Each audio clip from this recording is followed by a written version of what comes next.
Assalamualaikum warahmatullahi wabarakatuh.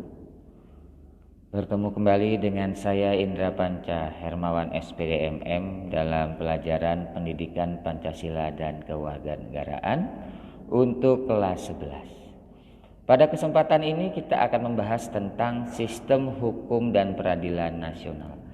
Tetapi sebelum kita mulai, mari kita berdoa dulu agar kita diberikan kekuatan untuk bisa menjalani kehidupan di dunia ini dengan baik. Mari kita berdoa menurut agama dan kepercayaan kita masing-masing. Berdoa dimulai.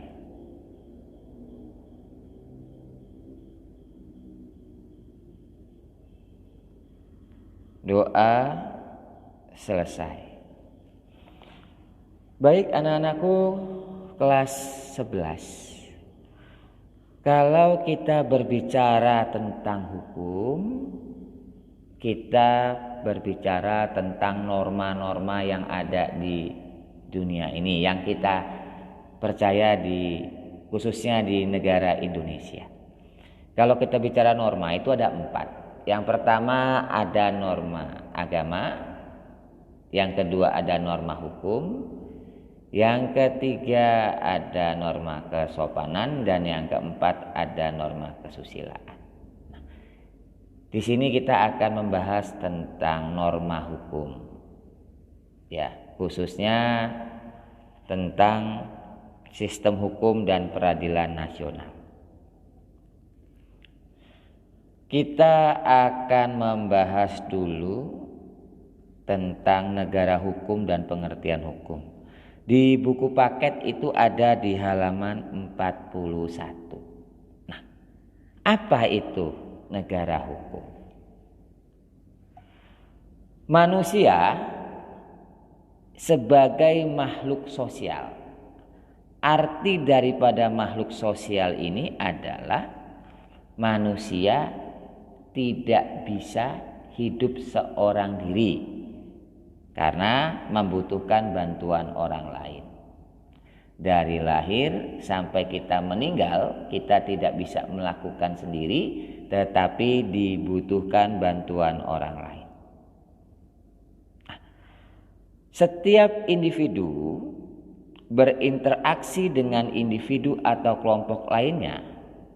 Interaksi yang dilakukan manusia senantiasa didasari oleh aturan, adat, ataupun norma yang berlaku di dalam masyarakat.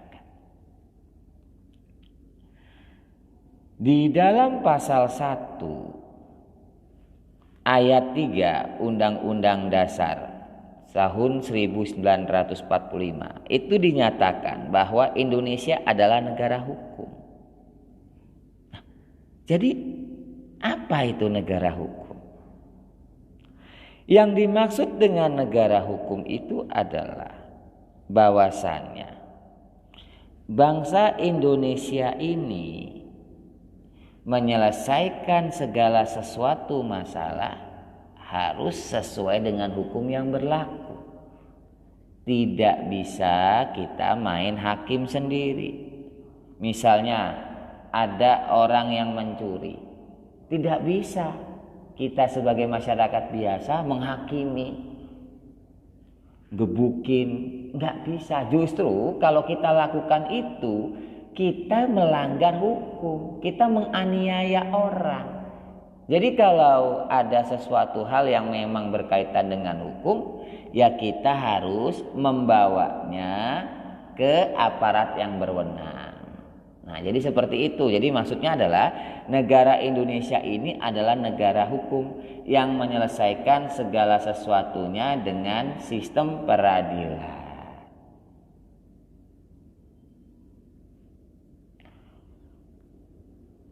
Ya.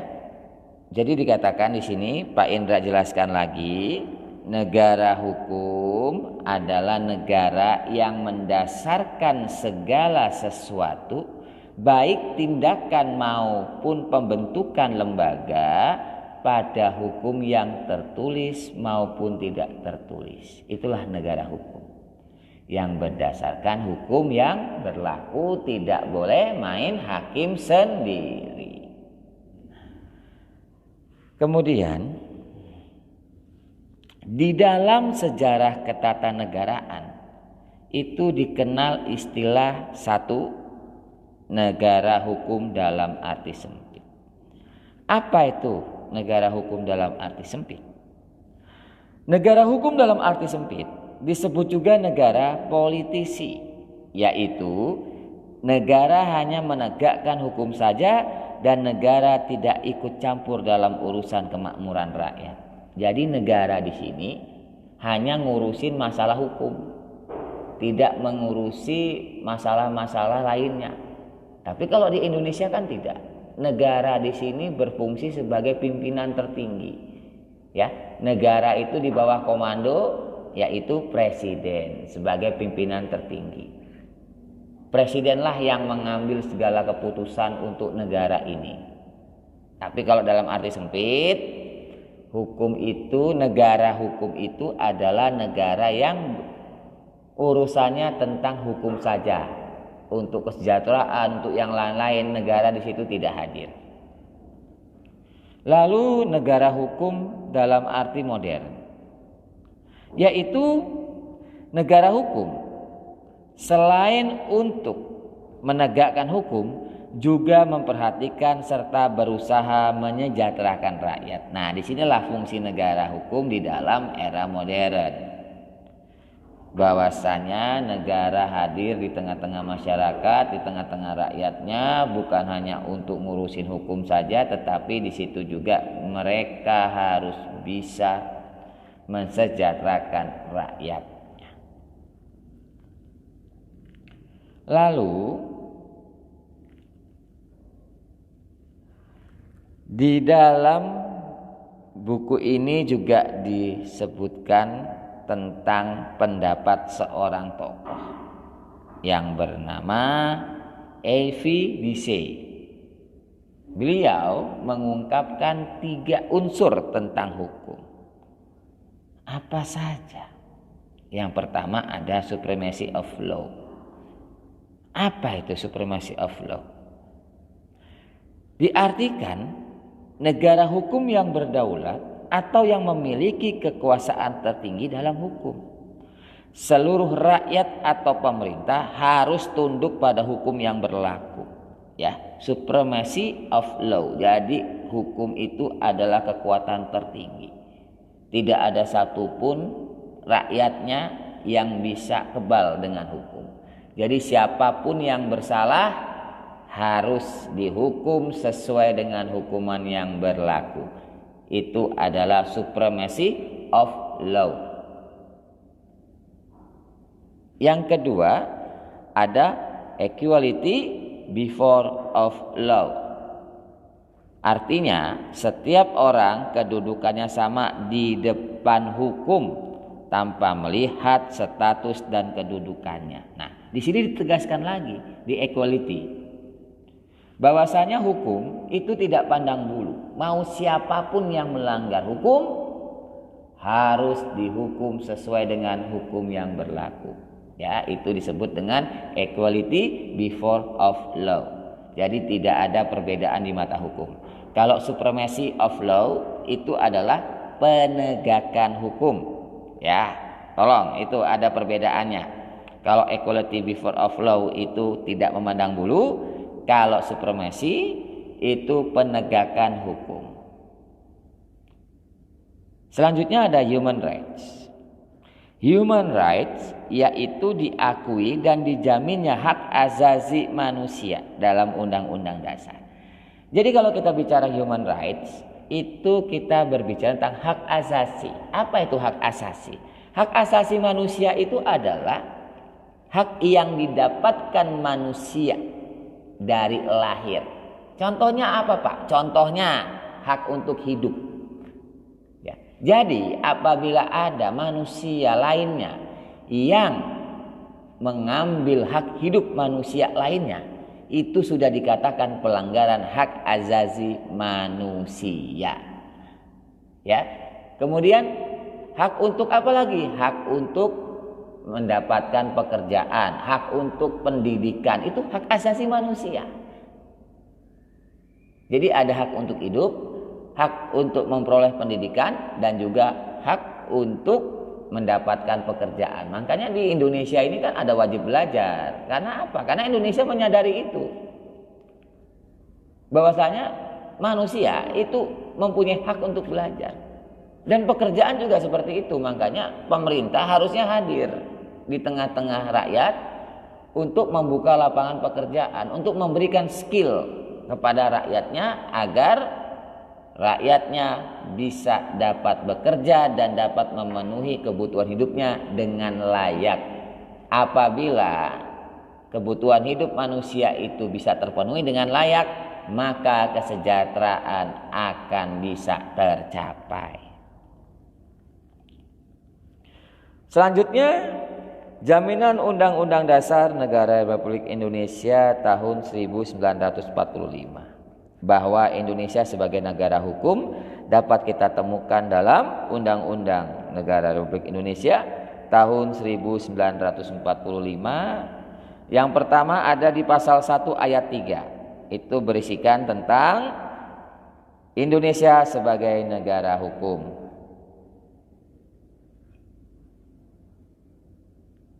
Lalu di pasal 27 sampai dengan pasal 34 itu berbicara tentang hak dan kewajiban warga negara. Lalu di pasal 27 ayat 1 yaitu prinsip equality before of law. Apa tadi equality before of law? Yang menegaskan bahwasanya kedudukan semua orang sama di depan hukum. Indonesia ada di situ. Itu tertuang di dalam pasal 27 ayat 1 di dalam Undang-Undang Dasar Negara Republik Indonesia. Lalu kita akan membahas tentang pengertian-pengertian hukum yang disampaikan oleh para ahli. Yang pertama ada Immanuel Kant. Immanuel Kant mengatakan, hukum ialah keseluruhan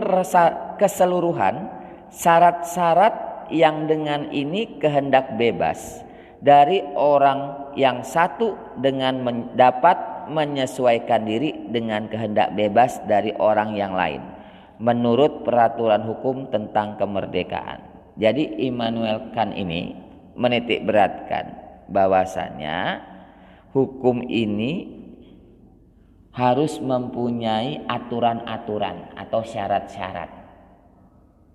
Jadi lebih menetapkan kepada aturannya, harus punya aturan yang jelas. Immanuel Kant.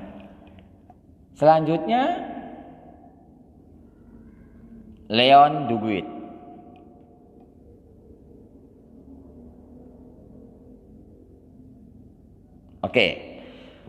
Leon Duguid di sini mengatakan hukum ialah aturan tingkah laku para anggota masyarakat, aturan yang daya penggunaannya pada saat tertentu diindahkan oleh suatu masyarakat sebagai jaminan dari kepentingan bersama dan yang jika dilanggar menimbulkan reaksi bersama terhadap orang yang melakukan pelanggaran itu. Nah, jadi di sini Leon Duguid lebih menitik beratkan kepada tingkah laku masyarakatnya. Kalau Immanuel Kant itu menitik beratkan kepada aturan, kalau Leon Duguid menitik beratkan kepada tingkah laku daripada masyarakat itu sendiri. Jadi itu. Jadi kalian harus dapat sedikit banyak membedakan pengertian-pengertian hukum menurut para ahli. Nah, kemudian ada E.M. Myers. E.M. Myers mengatakan hukum ialah suatu aturan yang mengandung pertimbangan kesusilaan ditujukan kepada tingkah laku manusia dalam masyarakat dan yang menjadi pedoman bagi penguasa-penguasa negara dalam melakukan tugasnya. Nah, E.M. Myers di sini beliau ini menitik beratkan kepada tingkah laku manusia ya, dan menitik beratkan kepada pengambil keputusan atau pimpinan-pimpinan di suatu negara. Jadi suatu